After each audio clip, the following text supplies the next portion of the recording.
ये अवश्य ही बाबा जी होंगे। स्तब्ध होकर योगानंद जी सोच रहे थे, क्योंकि उनके सामने खड़े व्यक्ति का चेहरा लाहाड़ी महाशय जैसा ही दिख रहा था।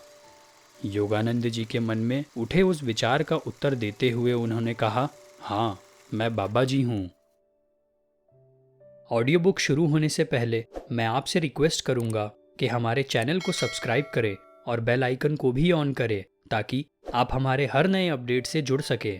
अगर हमारा ऑडियो बुक आपको पसंद आए तो वीडियो को ज़रूर लाइक, कमेंट और शेयर करें। अपने अमेरिका गमन से पहले योगानंद जी ने स्तंभित शिक्षक वर्ग को बुलाया और विद्यालय को उनके हाथों में सौंप दिया। उस अवसर पर उन्हें संबोधित करते हुए योगानंद जी ने कहा, मुझे पूरा विश्वास है कि लाहाड़ी महाशय के शिक्षा आदर्शों को आप लोग सर्वोपरि पालन करेंगे। मैं हमेशा आप लोगों को पत्र लिखता रहूंगा। ईश्वर ने चाहा तो किसी दिन मैं यहाँ वापस आ जाऊंगा।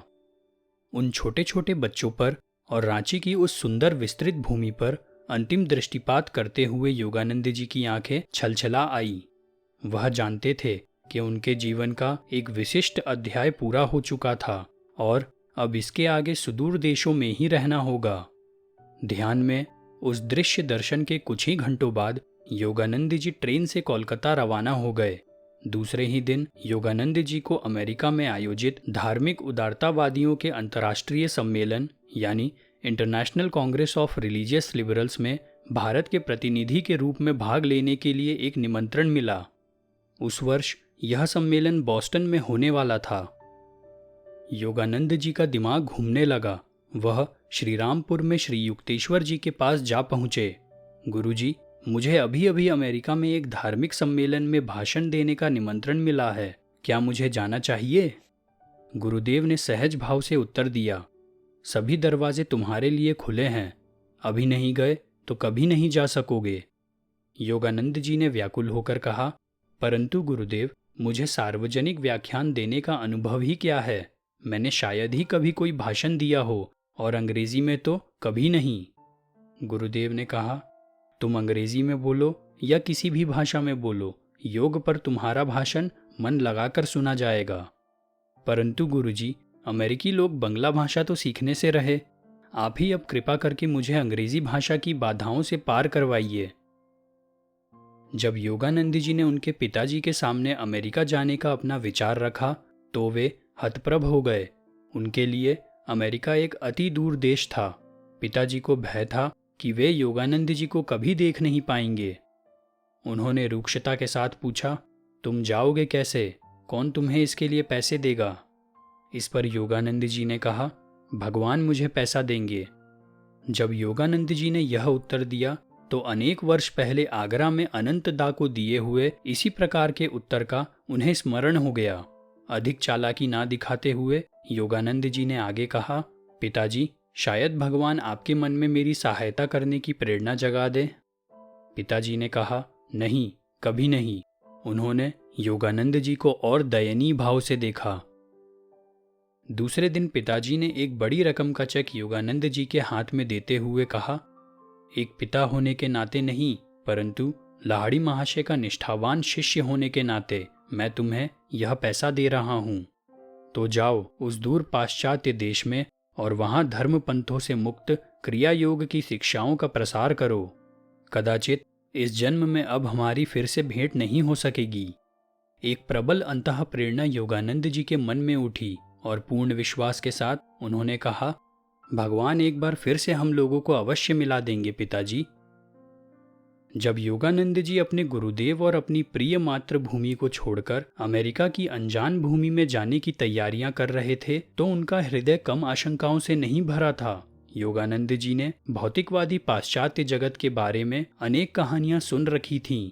वह जगत युग युगों से संतों के वास्तव्य से पुनित हुई भारत भूमि से इतना भिन्न लग रहा था कि वह सोच रहे थे, पाश्चात्य वातावरण में प्रवेश करने की जोखिम उठाने वाले पौर्वात्य गुरु को हिमालय की ठंड सह पाने से भी अधिक कठोर परिस्थितियों का सामना करने के लिए तैयार रहना चाहिए। एक दिन प्रातःकाल योगानंद जी इस दृढ़ संकल्प के साथ प्रार्थना करने बैठ गए कि भले ही प्रार्थना करते करते वह मर क्यों न जाए, पर जब तक ईश्वर की आवाज नहीं सुनेंगे तब तक प्रार्थना बंद नहीं करेंगे। योगानंद जी ईश्वर से आशीर्वाद एवं आश्वासन चाहते थे ताकि वह पश्चिम के आधुनिक भौतिकवाद और व्यावहारिक उपयोगितावाद के कोहरे में कहीं खो ना जाए। बार बार उठने वाली सिसकियों को दबाकर रखते हुए योगानंद जी प्रार्थना करते रहे। कोई उत्तर नहीं आया।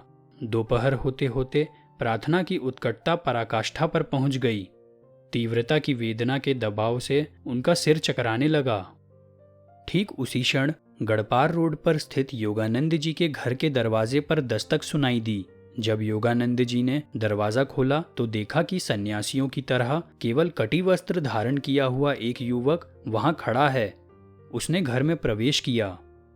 ये अवश्य ही बाबा जी होंगे। स्तब्ध होकर योगानंद जी सोच रहे थे, क्योंकि उनके सामने खड़े व्यक्ति का चेहरा लाहाड़ी महाशय जैसा ही दिख रहा था। योगानंद जी के मन में उठे उस विचार का उत्तर देते हुए उन्होंने कहा, हाँ, मैं बाबा जी हूँ। वे अत्यंत मधुर आवाज में हिंदी में बोल रहे थे। हम सबके परमपिता ने तुम्हारी प्रार्थना सुन ली है। उन्होंने मुझे तुम्हें यह बताने का आदेश दिया है, अपने गुरु की आज्ञा का पालन करो और अमेरिका चले जाओ। डरो मत, तुम्हारा पूर्ण संरक्षण किया जाएगा। थोड़ी देर रुककर बाबा जी ने फिर योगानंद जी से कहा, तुम ही वह हो जिसे मैंने पाश्चात्य जगत में क्रिया योग का प्रसार करने के लिए चुना है। बहुत वर्ष पहले मैं तुम्हारे गुरु युक्तेश्वर से एक कुंभ मेले में मिला था और तभी मैंने उनसे यह कह दिया था कि मैं तुम्हें उनके पास शिक्षा ग्रहण के लिए भेज दूंगा।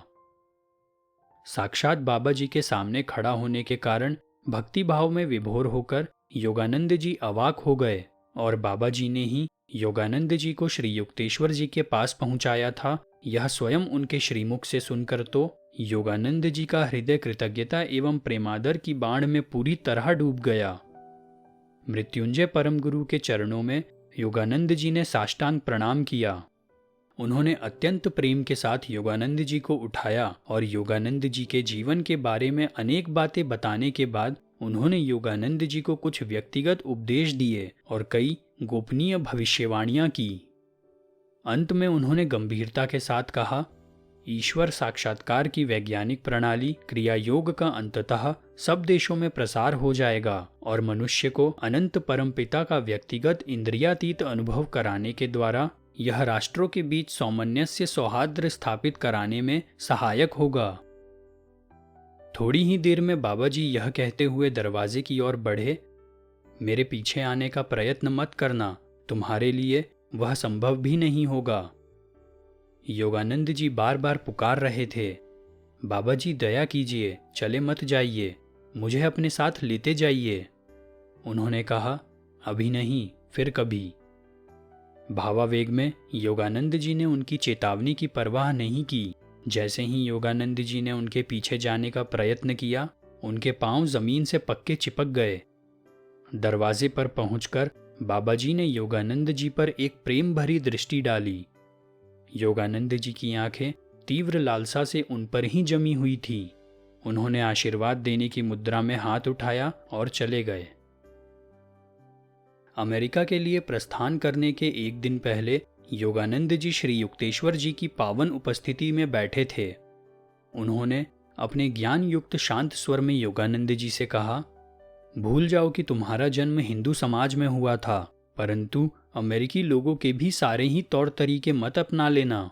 दोनों समाजों के केवल उत्तम गुणों को ही ग्रहण करना। तुम ईश्वर की संतान हो। अपने इस सच्चे स्वरूप को सदा याद रखना। पृथ्वी पर चारों ओर विभिन्न जाति वंशों में बिखरे हुए अपने बंधुओं के सर्वश्रेष्ठ गुणों को खोजो और उन्हें आत्मसात करो। फिर उन्होंने योगानंद जी को आशीर्वाद दिया और कहा, ईश्वर की खोज करने के लिए जो भी श्रद्धा के साथ तुम्हारे पास आएंगे, तुम्हारे द्वारा उनकी सहायता होकर रहेगी। जब तुम उन पर दृष्टिपात करोगे, तब तुम्हारी आंखों से निःसृत होता आध्यात्मिक प्रवाह उनके मस्तिष्कों में प्रवेश करेगा और उनकी भौतिक प्रवृत्तियों और आदतों को परिवर्तित करके उन्हें और अधिक ईश्वराभिमुख कर देगा। सच्चे जिज्ञासुओं को आकर्षित करने के मामले में तुम्हारी नियति बहुत अच्छी है। तुम जहां भी जाओगे, चाहे वह जंगल ही क्यों ना हो, तुम्हें सच्चे मित्र मिलते रहेंगे।